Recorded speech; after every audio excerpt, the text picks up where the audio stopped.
Con esta rola también mandamos saludos para el ingeniero Leonel de Aro. Y puro creación muy radical, así nomás. Y es Lema Record.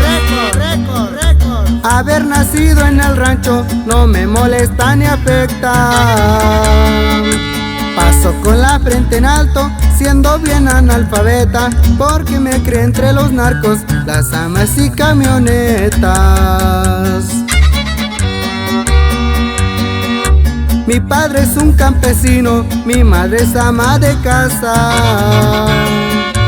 Ellos se ganan la vida con el arado y las vacas, mientras yo cuento los cueros y el ramal que están en paca.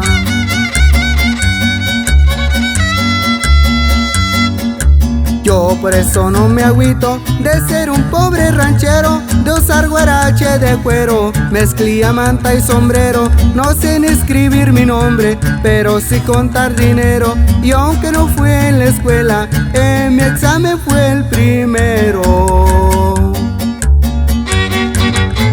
El saludo va para mi tío Benito Montoya Carrillo y mi papá Manuel Montoya Carrillo, y puro las guayaba. Puro Lema Record.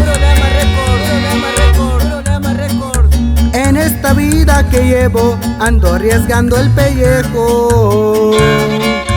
Ya casi vivo en el cerro como viven los conejos, cuidándome de un balazo o de caer al cerezo.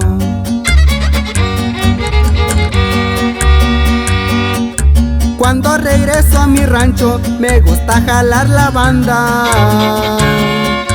gastarme el dinero sucio en el vino y las parrandas. Al cabo cuando yo muera yo no he de llevarme nada.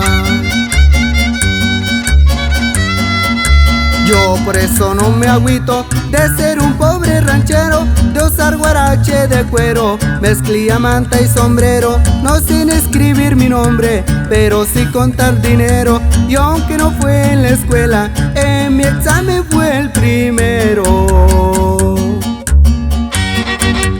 Saludazo pa'l tío Gonzalo Montoya Carrillo. Y nos vamos hasta San Andrés, Coahuila. Eso.